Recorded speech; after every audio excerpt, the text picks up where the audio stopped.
ಅಧಿಕಾರಿಗಳ ಒಂದು ಎತ್ತಂಗಡಿ ಆಗಿದೆ ನೋಡಿ. ಕರಾವಳಿಯಲ್ಲಿ ನಡೀತಾ ಇರತಕ್ಕಂಥ ಘಟನಾವಳಿಗಳ ಬಗ್ಗೆ ಸರ್ಕಾರ ಭಾಳ ಗಂಭೀರವಾಗಿ ತೆಗೆದುಕೊಂಡಿದೆ. ಯಾರೇನೇ ಹೇಳಿದರೂ ಕೂಡ ನಾವು ಇದನ್ನು ಸಹಿಸೋದಿಲ್ಲ. ಆ ಭಾಗದಲ್ಲಿ ಶಾಂತಿ ಇರಬೇಕು. ದಕ್ಷಿಣ ಕನ್ನಡ ಜಿಲ್ಲೆ ರಾಜ್ಯಕ್ಕೆ ಬಹಳ ಮುಖ್ಯವಾಗಿ ಇರ್ತಕ್ಕಂಥ, ಅದು ಆರ್ಥಿಕವಾಗಿ ಆಗಿರ್ಬೋದು, ಶೈಕ್ಷಣಿಕವಾಗಿರ್ಬೋದು, ಅದು ಒಂದು ಮಾದರಿಯಾಗಿರ್ತಕ್ಕಂಥ ಜಿಲ್ಲೆ ದಕ್ಷಿಣ ಕನ್ನಡ ಜಿಲ್ಲೆ. ಮಂಗಳೂರು ಇರ್ಬೋದು ಅಥವಾ ಉಡುಪಿ ಇರ್ಬೋದು, ಆ ಭಾಗದಲ್ಲಿ ಶಾಂತಿ ಇರಬೇಕು. ಯಾರು ಶಾಂತಿಯನ್ನು ಕದಡೋದಕ್ಕೆ ಪ್ರಯತ್ನ ಮಾಡ್ತಿದ್ದಾರೆ ಅವರನ್ನು ನಾವು ಬಿಡೋದಿಲ್ಲ, ಯಾವುದೇ ಕಾರಣಕ್ಕೂ ಕೂಡ ಬಿಡೋದಿಲ್ಲ. ನಾನು ಕಳೆದ ಬಾರಿ ಹತ್ಯೆಗಳು ಆದಂಥ ಸಂದರ್ಭದಲ್ಲಿ ಮಂಗಳೂರಿಗೆ ಹೋಗಿ ನಾನು ಹೇಳಿದೆ, ಶಾಂತಿ ಕಾಪಾಡಬೇಕು, ನೀವೆಲ್ಲರೂ ಕೂಡ ಭಾಳ ಪ್ರಜ್ಞಾವಂತ ಸಮುದಾಯ, ನೀವೆಲ್ಲ ಜನ ಈ ಭಾಗದಲ್ಲಿ ಇರ್ತಕ್ಕಂಥವ್ರು ಅಂತೇಳಿ. ಆದರೆ ಇದು ನಡೀತಾನೆ ಇದ್ದರೆ ಸರ್ಕಾರ ಸಹಿಸೋಕ್ಕಾಗತ್ತಾ? ಇದನ್ನು ನಾವು ಯಾವ ಕಾರಣಕ್ಕೂ ಸಹಿಸೋದಿಲ್ಲ. ಹಾಗಾಗಿ ಇವತ್ತು ಕೆಲವು ಅಧಿಕಾರಿಗಳನ್ನು ಅನಿವಾರ್ಯವಾಗಿ ನಾವು ಅಲ್ಲಿಂದ ಬದಲಾಯಿಸಬೇಕಾದಂಥ ಪರಿಸ್ಥಿತಿ ಬಂತು. ಅದಕ್ಕಾಗಿ ಅಲ್ಲಿನ ಕಮಿಷನರ್ನ ಮತ್ತು ಅಲ್ಲಿ ಎಸ್ ಪಿಯನ್ನು ಮತ್ತು ಉಡುಪಿ ಎಸ್ ಪಿಯನ್ನು ಕೂಡ ಈಗ ನಾವು ಬದಲಾಯಿಸಿದ್ದೇವೆ. ಅವರಿಗೆ ಸೂಚನೆಯನ್ನು, ಕಟ್ಟುನಿಟ್ಟಿನ ಇದು ಕ್ರಮ ತಗೋಬೇಕು ಅಂತ ಸೂಚನೆಯನ್ನು ಕೂಡ ಮುಖ್ಯಮಂತ್ರಿಗಳಾಗಲಿ ನಾನಾಗಲಿ ಕೊಟ್ಟಿದ್ದೇವೆ. ಅದರಿಂದ ಇದನ್ನು ಭಾಳ ಸೂಕ್ಷ್ಮವಾಗಿ ಗಮನಿಸ್ತೀವಿ. ಇನ್ಮೇಲೆ ನಾವು ಏನೋ ಕೈಕಟ್ಟಿ ಕೂರೋದಿಲ್ಲ. ಯಾವ ಕಾರಣಕ್ಕೂ ಕೂಡ ಇದು ನಡೆಯೋಕ್ಕೆ, ಮುಂದೆ ಇದನ್ನು ನಡೆಯೋಕ್ಕೆ ನಾವು ಬಿಡೋದಿಲ್ಲ. ಅದರಿಂದ ಜನಸಮುದಾಯನೂ ಇದಕ್ಕೆ ಸಹಕಾರವನ್ನು ಕೊಡಬೇಕು ಅಂತೇಳಿ ನಾನು ವಿನಂತಿ ಮಾಡ್ತೇನೆ. ಹಾಗಾಗಿ ನಾವು ಈ ಬದಲಾವಣೆಗಳನ್ನು ಮಾಡಿದ್ದೀವಿ. ಈಗಾಗಲೇ ಕಳೆದ ವಾರ ನಾನು 15 ದಿವಸದ ಕೆಳಗಡೆ ಹೋಗಿ ಮಾಡ್ಕೊಂಡು ಬಂದಿದ್ದೆ. ಅವಾಗಲೂ ಕೂಡ ಕೆಲವರು ಹೇಳಿದರು, ಮುಂದೆ ನೋಡಿ ಇಂಥದ್ದು ಆಗಬಾರ್ದು ಅದು ಅಂತೇಳಿ. ಅಲ್ಲಿನ ಒಂದು ಸಮುದಾಯದವರು ಭಾಳ ನಿನ್ನೆ ಭಾಳ ಅಜಿಟೇಟೆಡ್ ಆಗಿ ಮಾತನಾಡಿದ್ದಾರೆ. ಅವರು ಸ್ವಾಭಾವಿಕವಾಗಿ ಮಾತಾಡೋದಕ್ಕೆ ಅಂಥ ಸಂದರ್ಭದಲ್ಲಿ ಮಾತಾಡೋದಕ್ಕೆ ಅವರಿಗೆ ನಾವು ನಿಯಂತ್ರಣ ಮಾಡೋಕ್ಕಾಗೋದಿಲ್ಲ. ಮಾತಾಡಿದ್ದಾರೆ, ಅದೆಲ್ಲ ತೊಂದರೆ ಇಲ್ಲ. ಆದರೆ ಅವರ ಅಭಿಪ್ರಾಯಗಳನ್ನು ಅವರು ಬೇರೆ ರೀತಿಯಲ್ಲಿ ಎಕ್ಸ್ಪ್ರೆಸ್ ಮಾಡಿದ್ದಾರೆ. ನಮಗೇನು ಆ ರೀತಿ ಇದಿಲ್ಲ. ಆದರೆ ಸರ್ಕಾರ ಖಂಡಿತವಾಗಿ ಇದನ್ನು ಭಾಳ ಗಂಭೀರವಾಗಿ ಪರಿಗಣಿಸಿದೆ. ಈಗ ನೋಡಿ, ಅದಕ್ಕಾಗಿ ನಾನು ಅಲ್ಲೇ ಹೇಳಿ ಬಂದಿದೆ ಒಂದು 15 ದಿವಸದ ಕೆಳಗಡೆ. ಅದಕ್ಕೆ ಸ್ವಲ್ಪ ಸ್ಟ್ರಕ್ಚರ್ ಮಾಡೋದಕ್ಕೆ ನಮಗೆ ಒಂದಷ್ಟು ಸಮಯ ಬೇಕಾಗಿತ್ತು. ಅದಕ್ಕೆ 15 ದಿವಸದ ನಂತರ ಈಗ ಅನೌನ್ಸ್ ಮಾಡಿದ್ದೀವಿ. ಈಗಾಗಲೇ ನಾನು ನಿನ್ನೆ ದಿವಸ ನಮ್ಮ ಡಿ ಜಿ ಅವ್ರ ಜೊತೆ ಅವರು ಚರ್ಚೆ ಮಾಡಿದ್ದೀವಿ. ಅದನ್ನು ಯಾವ ರೀತಿ ನಾವು ಡಿಪ್ಲಾಯ್ ಮಾಡಬೇಕು, ಎಲ್ಲಿ ಅದಕ್ಕೆ ಅವರಿಗೆ ಏನೇನು ಪವರ್ಸ್ ಕೊಡಬೇಕು, ಇದೆಲ್ಲ ಡಿಫೈನ್ ಮಾಡಿ ಅವರಿಗೆ ಕಳಿಸ್ತೇವೆ. ಇವತ್ತಿನಿಂದನೇ ಆ ಕೆಲಸ ಪ್ರಾರಂಭ ಆಗಿದೆ. ಏನು ನಾವು ಅದನ್ನು ಸ್ಟ್ರಕ್ಚರ್ ಮಾಡೋದಕ್ಕೆ ಮಾಡಿ ಅಲ್ಲಿ ನಾವು ಡಿಪ್ಲಾಯ್ ಮಾಡ್ತೀವಿ. ಮಂಗಳೂರಲ್ಲಿ, ಉಡುಪಿಯಲ್ಲಿ, ಶಿವಮೊಗ್ಗದಲ್ಲಿ ಡಿಪ್ಲಾಯ್ ಮಾಡ್ತೀವಿ. ಅವರಿಗೆ ಸೂಚನೆಗಳನ್ನು, ಕಠಿಣವಾದಂಥ ಸೂಚನೆಗಳನ್ನು ಕೊಡ್ತೇವೆ. ಇಲ್ಲ, ಅವರು ಅಲ್ಲಿನ ಜನಸಮುದಾಯ ಆ ರೀತಿ ಅಪೇಕ್ಷೆ ಪಟ್ಟಿತ್ತು.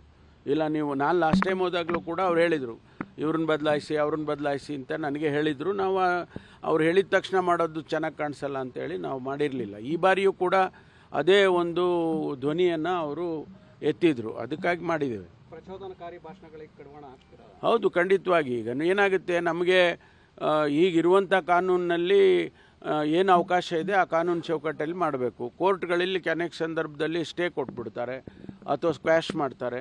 ಇದೆಲ್ಲ ನೋಡಿಕೊಂಡು ನಾವು ಮಾಡಬೇಕಾಗ್ತದೆ. ಖಂಡಿತವಾಗಿ ಯಾರೇ ದ್ವೇಷದ ಭಾಷಣಗಳು ಅಥವಾ ಅನವಶ್ಯಕವಾದ ಪೋಸ್ಟಿಂಗ್ಗಳು ಈಗ ಈ ಸೋಷಿಯಲ್ ಮೀಡಿಯಾದಲ್ಲಿ ಅದನ್ನೆಲ್ಲ ನಿಯಂತ್ರಣ ಮಾಡ್ತೀವಿ.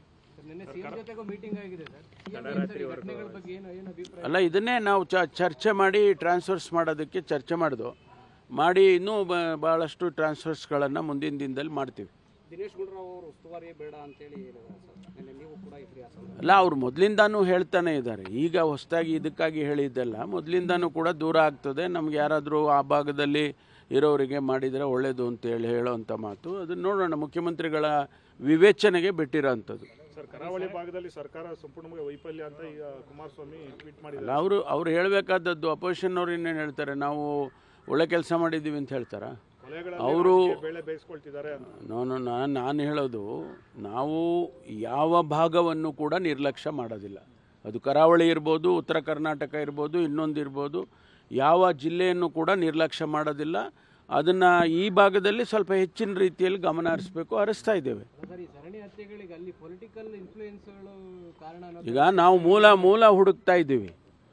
ಇದರ ಹಿನ್ನೆಲೆ ಏನಿದೆ, ಯಾರು ಇದ್ರ ಹಿನ್ನೆಲೆಯಲ್ಲಿದ್ದಾರೆ ಅನ್ನೋದನ್ನು ಹುಡುಕ್ತಾ ಇದ್ದೀವಿ. ಆ ಹುಡುಕಿ ಅವರೇನಾದರೂ ರಾಜಕೀಯ ಕಾರಣಕ್ಕ ಅಥವಾ ಬೇರೆ ಬೇರೆ ಏನಾದರೂ ಕಾರಣಕ್ಕೆ ಅವರು ಇನ್ವಾಲ್ವ್ ಆಗಿದ್ದರೆ ಅವ್ರ ಮೇಲೆ ಕ್ರಮ ತಗೊಳ್ತೀವಿ. Thank you. ಸಿಎಂ ಅವರು ಬಿ.ಕೆ. ಹರಿಪ್ರಸಾದ್ ಅವರು ಭೇಟಿ ಮಾಡಿದ್ದಾರೆ. ರಾಜಕೀಯವಾಗಿ ನೋಡಿ, ಅವರು ಈಗ ಮುಖ್ಯಮಂತ್ರಿಗಳು ಯಾರದಾದ್ರೂ ಒಬ್ಬ ಮುಖಂಡರ ಮನೆಗೆ ಹೋದರೆ ಅದಕ್ಕೆ ಸ್ವಾಭಾವಿಕವಾಗಿ ಕಿವಿ, ಮೂಗು, ಕಣ್ಣು ಎಲ್ಲ ಸೇರಿಸ್ತೀರಾ ನೀವು ಅದರಲ್ಲಿ ಎಕ್ಸ್ಪರ್ಟ್ಸ್ಗಳಿದ್ದೀರಾ ನೀವು. ಅದು ಏನು ಅಂಥದ್ದೇನೂ ಇಲ್ಲ. ಅಷ್ಟು ನನಗೆ ಗೊತ್ತಿರೋ ರೀತಿಯಲ್ಲಿ ಒಂದು ಸೌಜನ್ಯದ ಭೇಟಿ ಅನ್ನೋದು ಹೇಳೋದು ಬಿಟ್ಟರೆ ಬೇರೆ ಏನು. ನಾನು ಇದ್ದೆ, ಅವ್ರು ಕರೆದಾಗ ನಾನು ಇದ್ದೆ. ಅಲ್ಲಲ್ಲ, ಕೇಳಿ, ನಾನು ಇದ್ದೆ ಅವರು ಕರೆದಾಗ. 15 ದಿವಸದ ಹಿಂದೆ ಮುಖ್ಯಮಂತ್ರಿಗಳನ್ನು ಹರಿಪ್ರಸಾದ್ ಅವರು ಅವ್ರ ಮನೆಯಲ್ಲೇ ನಾವು ಏನೋ ಮಾತಾಡುವಾಗ ನಮ್ಮನೆಗೆ ಒಂದು ಸಾರಿ ಬನ್ನಿ ಅಂತೇಳಿ ಕರೆದ್ರು. ತಿಂಡಿಗೆ ಬನ್ನಿ ಅಂತ ಬರ್ತೀನಿ ಅಂದರು ಮುಖ್ಯಮಂತ್ರಿಗಳು. ಅಷ್ಟಾಗಿದೆ ಬಿಟ್ಟರೆ ನೀವು ಅದಕ್ಕೆಲ್ಲ ನಾನು ಹೇಳಿದಾಗೆ ಎಲ್ಲ ಚೆನ್ನಾಗಿ ನೀವು ಎಕ್ಸ್ಪರ್ಟ್ಸ್ ಇದ್ದೀರಲ್ಲ. ಈಗ ಕಂಪ್ಯೂಟರ್ನಲ್ಲೆಲ್ಲ ಮಾಡ್ತಾರಲ್ಲ, ಹಂಗೆ ಮಾಡ್ತೀರಾ? ಇಲ್ಲ, ನನಗೆ ಗೊತ್ತಿಲ್ಲಪ್ಪ. ನನಗೆ ಗೊತ್ತಿದ್ದನ್ನು ನೀವು ಹೇಳ್ತೇವೆ. ನೋಡಿ, ಅಲ್ಲಿ ಜಮೀರ್ ಅಹಮದ್ ಅವರಿದ್ದರು, ಆಮೇಲೆ ನಜೀರ್ ಅಹಮದ್ ಅವರಿದ್ದರು. ಅವ್ರು ಇದ್ದವ್ರನ್ನ ಕೇಳಿ ಅಲ್ಲ ಹೇಳ್ತಾರೆ. ನಾವು ಇಲ್ಲದೇ ಇರೋರನ್ನ ಕೇಳಿದ್ರೆ ಏನು ಹೇಳೋದು? ಮುಖ್ಯಮಂತ್ರಿಗಳು ಹೇಳಿದ್ದು ಸರ್, ಮಂಗಳೂರು ವಿಚಾರ ಮಾತಾಡಕ್ಕೆ ಬಂದಿದ್ದು ಇರ್ಬೋದು, ಸ್ವಾಭಾವಿಕವಾಗಿ ಬರುತ್ತೆ. ಯಾಕೆಂದರೆ ಅವ್ರು ಮಂಗಳೂರಿನವ್ರಲ್ವಾ, ಮೂಲತಃ ಮಂಗಳೂರಿನವ್ರು ಹರಿಪ್ರಸಾದ್ ಅವರು. ಏನು ಸ್ವಾಮಿ ನಮ್ಮೂರ ಕಡೆ ಎಲ್ಲ ಹಿಂಗೆ ಆಗ್ತಾ ಇದೆ ಅಂತ ಹೇಳಿರ್ಬೋದು, ಇಲ್ಲ ಅಂತ ಹೇಳೋದಿಲ್ಲ. ಅದಕ್ಕೆ ಬೇರೆ ಅರ್ಥ ಕಲ್ಪಿಸೋದು ಏನು ಗೊತ್ತಿಲ್ಲ ನನಗೆ. ಅದೆಲ್ಲ ನೀವು ಮುಖ್ಯಮಂತ್ರಿಗಳನ್ನೇ ಕೇಳಬೇಕು. ಅಧಿಕಾರಿಗಳ ಒಂದು ಎತ್ತಂಗಡಿ ಆಗಿದೆ ನೋಡಿ. ಕರಾವಳಿಯಲ್ಲಿ ನಡೀತಾ ಇರ್ತಕ್ಕಂಥ ಘಟನಾವಳಿಗಳ ಬಗ್ಗೆ ಸರ್ಕಾರ ಭಾಳ ಗಂಭೀರವಾಗಿ ತೆಗೆದುಕೊಂಡಿದೆ. ಯಾರೇನೇ ಹೇಳಿದರೂ ಕೂಡ ನಾವು ಇದನ್ನು ಸಹಿಸೋದಿಲ್ಲ. ಆ ಭಾಗದಲ್ಲಿ ಶಾಂತಿ ಇರಬೇಕು. ದಕ್ಷಿಣ ಕನ್ನಡ ಜಿಲ್ಲೆ ರಾಜ್ಯಕ್ಕೆ ಬಹಳ ಮುಖ್ಯವಾಗಿ ಇರ್ತಕ್ಕಂಥ, ಅದು ಆರ್ಥಿಕವಾಗಿ ಆಗಿರ್ಬೋದು, ಶೈಕ್ಷಣಿಕವಾಗಿರ್ಬೋದು, ಅದು ಒಂದು ಮಾದರಿಯಾಗಿರ್ತಕ್ಕಂಥ ಜಿಲ್ಲೆ ದಕ್ಷಿಣ ಕನ್ನಡ ಜಿಲ್ಲೆ. ಮಂಗಳೂರು ಇರ್ಬೋದು ಅಥವಾ ಉಡುಪಿ ಇರ್ಬೋದು, ಆ ಭಾಗದಲ್ಲಿ ಶಾಂತಿ ಇರಬೇಕು. ಯಾರು ಶಾಂತಿಯನ್ನು ಕದಡೋದಕ್ಕೆ ಪ್ರಯತ್ನ ಮಾಡ್ತಿದ್ದಾರೆ ಅವರನ್ನು ನಾವು ಬಿಡೋದಿಲ್ಲ, ಯಾವುದೇ ಕಾರಣಕ್ಕೂ ಕೂಡ ಬಿಡೋದಿಲ್ಲ. ನಾನು ಕಳೆದ ಬಾರಿ ಹತ್ಯೆಗಳು ಆದಂಥ ಸಂದರ್ಭದಲ್ಲಿ ಮಂಗಳೂರಿಗೆ ಹೋಗಿ ನಾನು ಹೇಳಿದೆ, ಶಾಂತಿ ಕಾಪಾಡಬೇಕು, ನೀವೆಲ್ಲರೂ ಕೂಡ ಭಾಳ ಪ್ರಜ್ಞಾವಂತ ಸಮುದಾಯ, ನೀವೆಲ್ಲ ಜನ ಈ ಭಾಗದಲ್ಲಿ ಇರ್ತಕ್ಕಂಥವ್ರು ಅಂತೇಳಿ. ಆದರೆ ಇದು ನಡೀತಾನೆ ಇದ್ದರೆ ಸರ್ಕಾರ ಸಹಿಸೋಕ್ಕಾಗತ್ತಾ? ಇದನ್ನು ನಾವು ಯಾವ ಕಾರಣಕ್ಕೂ ಸಹಿಸೋದಿಲ್ಲ. ಹಾಗಾಗಿ ಇವತ್ತು ಕೆಲವು ಅಧಿಕಾರಿಗಳನ್ನು ಅನಿವಾರ್ಯವಾಗಿ ನಾವು ಅಲ್ಲಿಂದ ಬದಲಾಯಿಸಬೇಕಾದಂಥ ಪರಿಸ್ಥಿತಿ ಬಂತು. ಅದಕ್ಕಾಗಿ ಅಲ್ಲಿನ ಕಮಿಷನರ್ನ ಮತ್ತು ಅಲ್ಲಿ ಎಸ್ ಪಿಯನ್ನು ಮತ್ತು ಉಡುಪಿ ಎಸ್ ಪಿಯನ್ನು ಕೂಡ ಈಗ ನಾವು ಬದಲಾಯಿಸಿದ್ದೇವೆ. ಅವರಿಗೆ ಸೂಚನೆಯನ್ನು, ಕಟ್ಟುನಿಟ್ಟಿನ ಇದು ಕ್ರಮ ತಗೋಬೇಕು ಅಂತ ಸೂಚನೆಯನ್ನು ಕೂಡ ಮುಖ್ಯಮಂತ್ರಿಗಳಾಗಲಿ ನಾನಾಗಲಿ ಕೊಟ್ಟಿದ್ದೇವೆ. ಅದರಿಂದ ಇದನ್ನು ಭಾಳ ಸೂಕ್ಷ್ಮವಾಗಿ ಗಮನಿಸ್ತೀವಿ. ಇನ್ಮೇಲೆ ನಾವು ಏನೋ ಕೈಕಟ್ಟಿ ಕೂರೋದಿಲ್ಲ. ಯಾವ ಕಾರಣಕ್ಕೂ ಕೂಡ ಇದು ನಡೆಯೋಕ್ಕೆ, ಮುಂದೆ ಇದನ್ನು ನಡೆಯೋಕ್ಕೆ ನಾವು ಬಿಡೋದಿಲ್ಲ. ಅದರಿಂದ ಜನಸಮುದಾಯನೂ ಇದಕ್ಕೆ ಸಹಕಾರವನ್ನು ಕೊಡಬೇಕು ಅಂತೇಳಿ ನಾನು ವಿನಂತಿ ಮಾಡ್ತೇನೆ. ಹಾಗಾಗಿ ನಾವು ಈ ಬದಲಾವಣೆಗಳನ್ನು ಮಾಡಿದ್ದೀವಿ. ಈಗಾಗಲೇ ಕಳೆದ ವಾರ ನಾನು 15 ದಿವಸದ ಕೆಳಗಡೆ ಹೋಗಿ ಮಾಡ್ಕೊಂಡು ಬಂದಿದ್ದೆ. ಅವಾಗಲೂ ಕೂಡ ಕೆಲವರು ಹೇಳಿದರು, ಮುಂದೆ ನೋಡಿ ಇಂಥದ್ದು ಆಗಬಾರ್ದು ಅದು ಅಂತೇಳಿ. ಅಲ್ಲಿನ ಒಂದು ಸಮುದಾಯದವರು ನಿನ್ನೆ ಭಾಳ ಅಜಿಟೇಟೆಡ್ ಆಗಿ ಮಾತನಾಡಿದ್ದಾರೆ. ಅವರು ಸ್ವಾಭಾವಿಕವಾಗಿ ಮಾತಾಡೋದಕ್ಕೆ ಅಂಥ ಸಂದರ್ಭದಲ್ಲಿ ಮಾತಾಡೋದಕ್ಕೆ ಅವರಿಗೆ ನಾವು ನಿಯಂತ್ರಣ ಮಾಡೋಕ್ಕಾಗೋದಿಲ್ಲ. ಮಾತಾಡಿದ್ದಾರೆ, ಅದೆಲ್ಲ ತೊಂದರೆ ಇಲ್ಲ. ಆದರೆ ಅವರ ಅಭಿಪ್ರಾಯಗಳನ್ನು ಅವರು ಬೇರೆ ರೀತಿಯಲ್ಲಿ ಎಕ್ಸ್ಪ್ರೆಸ್ ಮಾಡಿದ್ದಾರೆ. ನಮಗೇನು ಆ ರೀತಿ ಇದಿಲ್ಲ. ಆದರೆ ಸರ್ಕಾರ ಖಂಡಿತವಾಗಿ ಇದನ್ನು ಭಾಳ ಗಂಭೀರವಾಗಿ ಪರಿಗಣಿಸಿದೆ. ಈಗ ನೋಡಿ, ಅದಕ್ಕಾಗಿ ನಾನು ಅಲ್ಲೇ ಹೇಳಿ ಬಂದಿದೆ ಒಂದು 15 ದಿವಸದ ಕೆಳಗಡೆ. ಅದಕ್ಕೆ ಸ್ವಲ್ಪ ಸ್ಟ್ರಕ್ಚರ್ ಮಾಡೋದಕ್ಕೆ ನಮಗೆ ಒಂದಷ್ಟು ಸಮಯ ಬೇಕಾಗಿತ್ತು. ಅದಕ್ಕೆ 15 ದಿವಸದ ನಂತರ ಈಗ ಅನೌನ್ಸ್ ಮಾಡಿದ್ದೀವಿ. ಈಗಾಗಲೇ ನಾನು ನಿನ್ನೆ ದಿವಸ ನಮ್ಮ DG ಅವ್ರ ಜೊತೆ DG ಅವರು ಚರ್ಚೆ ಮಾಡಿದ್ದೀವಿ. ಅದನ್ನು ಯಾವ ರೀತಿ ನಾವು ಡಿಪ್ಲಾಯ್ ಮಾಡಬೇಕು, ಎಲ್ಲಿ ಅದಕ್ಕೆ ಅವರಿಗೆ ಏನೇನು ಪವರ್ಸ್ ಕೊಡಬೇಕು, ಇದೆಲ್ಲ ಡಿಫೈನ್ ಮಾಡಿ ಅವರಿಗೆ ಕಳಿಸ್ತೇವೆ. ಇವತ್ತಿನಿಂದನೇ ಆ ಕೆಲಸ ಪ್ರಾರಂಭ ಆಗಿದೆ. ಏನು ನಾವು ಅದನ್ನು ಸ್ಟ್ರಕ್ಚರ್ ಮಾಡೋದಕ್ಕೆ ಮಾಡಿ ಅಲ್ಲಿ ನಾವು ಡಿಪ್ಲಾಯ್ ಮಾಡ್ತೀವಿ. ಮಂಗಳೂರಲ್ಲಿ, ಉಡುಪಿಯಲ್ಲಿ, ಶಿವಮೊಗ್ಗದಲ್ಲಿ ಡಿಪ್ಲಾಯ್ ಮಾಡ್ತೀವಿ. ಅವರಿಗೆ ಸೂಚನೆಗಳನ್ನು, ಕಠಿಣವಾದಂಥ ಸೂಚನೆಗಳನ್ನು ಕೊಡ್ತೇವೆ. ಇಲ್ಲ, ಅವರು ಅಲ್ಲಿನ ಜನ ಸಮುದಾಯ ಆ ರೀತಿ ಅಪೇಕ್ಷೆ ಪಟ್ಟಿತ್ತು. ಇಲ್ಲ, ನಾನು ಲಾಸ್ಟ್ ಟೈಮ್ ಹೋದಾಗಲೂ ಕೂಡ ಅವ್ರು ಹೇಳಿದರು ಇವ್ರನ್ನ ಬದಲಾಯಿಸಿ ಅಂತ ನನಗೆ ಹೇಳಿದರು. ನಾವು ಅವ್ರು ಹೇಳಿದ ತಕ್ಷಣ ಮಾಡೋದು ಚೆನ್ನಾಗಿ ಕಾಣಿಸಲ್ಲ ಅಂತೇಳಿ ನಾವು ಮಾಡಿರಲಿಲ್ಲ. ಈ ಬಾರಿಯೂ ಕೂಡ ಅದೇ ಒಂದು ಧ್ವನಿಯನ್ನು ಅವರು ಎತ್ತಿದ್ರು. ಅದಕ್ಕಾಗಿ ಮಾಡಿದ್ದೇವೆ. ಪ್ರಚೋದನಕಾರಿ ಭಾಷಣಗಳಿಗೆ ಕಡಿವಾಣ ಹಾಕ್ತೀರಾ? ಹೌದು, ಖಂಡಿತವಾಗಿ. ಈಗ ಏನಾಗುತ್ತೆ, ನಮಗೆ ಈಗಿರುವಂಥ ಕಾನೂನಿನಲ್ಲಿ ಏನು ಅವಕಾಶ ಇದೆ ಆ ಕಾನೂನು ಚೌಕಟ್ಟಲ್ಲಿ ಮಾಡಬೇಕು. ಕೋರ್ಟ್ಗಳಲ್ಲಿ ಅನೇಕ ಸಂದರ್ಭದಲ್ಲಿ ಸ್ಟೇ ಕೊಟ್ಬಿಡ್ತಾರೆ ಅಥವಾ ಸ್ಕ್ವ್ಯಾಶ್ ಮಾಡ್ತಾರೆ. ಇದೆಲ್ಲ ನೋಡಿಕೊಂಡು ನಾವು ಮಾಡಬೇಕಾಗ್ತದೆ. ಖಂಡಿತವಾಗಿ ಯಾರೇ ದ್ವೇಷದ ಭಾಷಣಗಳು ಅಥವಾ ಅನವಶ್ಯಕವಾದ ಪೋಸ್ಟಿಂಗ್ಗಳು ಈಗ ಈ ಸೋಷಿಯಲ್ ಮೀಡಿಯಾದಲ್ಲಿ ಅದನ್ನೆಲ್ಲ ನಿಯಂತ್ರಣ ಮಾಡ್ತೀವಿ. ಅಲ್ಲ, ಇದನ್ನೇ ನಾವು ಚರ್ಚೆ ಮಾಡಿ ಟ್ರಾನ್ಸ್ಫರ್ಸ್ ಮಾಡೋದಕ್ಕೆ ಚರ್ಚೆ ಮಾಡಿ ಇನ್ನೂ ಭಾಳಷ್ಟು ಟ್ರಾನ್ಸ್ಫರ್ಸ್ಗಳನ್ನು ಮುಂದಿನ ದಿನದಲ್ಲಿ ಮಾಡ್ತೀವಿ. ದಿನೇಶ್ ಗುಂಡೂರಾವ್ ಅವರು ಉಸ್ತುವಾರಿ ಬೇಡ ಅಂತೇಳಿ ನೀವು ಕೂಡ ಇದ್ರಿ. ಅಲ್ಲ, ಅವರು ಮೊದಲಿಂದಾನೂ ಹೇಳ್ತಾನೆ ಇದ್ದಾರೆ. ಈಗ ಹೊಸದಾಗಿ ಇದಕ್ಕಾಗಿ ಹೇಳಿದ್ದಲ್ಲ, ಮೊದಲಿಂದಾನೂ ಕೂಡ ದೂರ ಆಗ್ತದೆ. ನಮ್ಗೆ ಯಾರಾದರೂ ಆ ಭಾಗದಲ್ಲಿ ಇರೋರಿಗೆ ಮಾಡಿದರೆ ಒಳ್ಳೆಯದು ಅಂತೇಳಿ ಹೇಳೋವಂಥ ಮಾತು. ಅದನ್ನು ನೋಡೋಣ, ಮುಖ್ಯಮಂತ್ರಿಗಳ ವಿವೇಚನೆಗೆ ಬಿಟ್ಟಿರೋಂಥದ್ದು. ಸರ್, ಕರಾವಳಿ ಭಾಗದಲ್ಲಿ ಸರ್ಕಾರ ಸಂಪೂರ್ಣವಾಗಿ ವೈಫಲ್ಯ ಅಂತ ಈಗ ಕುಮಾರಸ್ವಾಮಿ ಟ್ವೀಟ್ ಮಾಡಿದ್ದಾರೆ. ಅವರು ಹೇಳಬೇಕಾದದ್ದು, ಅಪೋಸಿಷನ್ ಅವ್ರು ಇನ್ನೇನು ಹೇಳ್ತಾರೆ, ನಾವು ಒಳ್ಳೆ ಕೆಲಸ ಮಾಡಿದ್ದೀವಿ ಅಂತ ಹೇಳ್ತಾರಾ? ಅವರು ನಾನು ಹೇಳೋದು, ನಾವು ಯಾವ ಭಾಗವನ್ನು ಕೂಡ ನಿರ್ಲಕ್ಷ್ಯ ಮಾಡೋದಿಲ್ಲ. ಅದು ಕರಾವಳಿ ಇರ್ಬೋದು, ಉತ್ತರ ಕರ್ನಾಟಕ ಇರ್ಬೋದು, ಇನ್ನೊಂದು ಇರ್ಬೋದು, ಯಾವ ಜಿಲ್ಲೆಯನ್ನು ಕೂಡ ನಿರ್ಲಕ್ಷ್ಯ ಮಾಡೋದಿಲ್ಲ.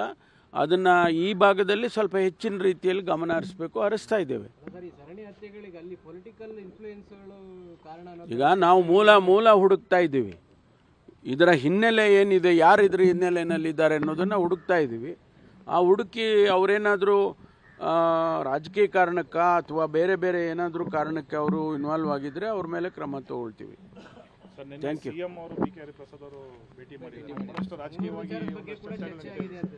ನೋಡಿ, ಅವರು ಈಗ ಮುಖ್ಯಮಂತ್ರಿಗಳು ಯಾರದಾದ್ರೂ ಒಬ್ಬ ಮುಖಂಡರ ಮನೆಗೆ ಹೋದರೆ ಅದಕ್ಕೆ ಸ್ವಾಭಾವಿಕವಾಗಿ ಕಿವಿ, ಮೂಗು, ಕಣ್ಣು ಎಲ್ಲ ಸೇರಿಸ್ತೀರಾ ನೀವು ಅದರಲ್ಲಿ ಎಕ್ಸ್ಪರ್ಟ್ಸ್ಗಳಿದ್ದೀರಾ ನೀವು.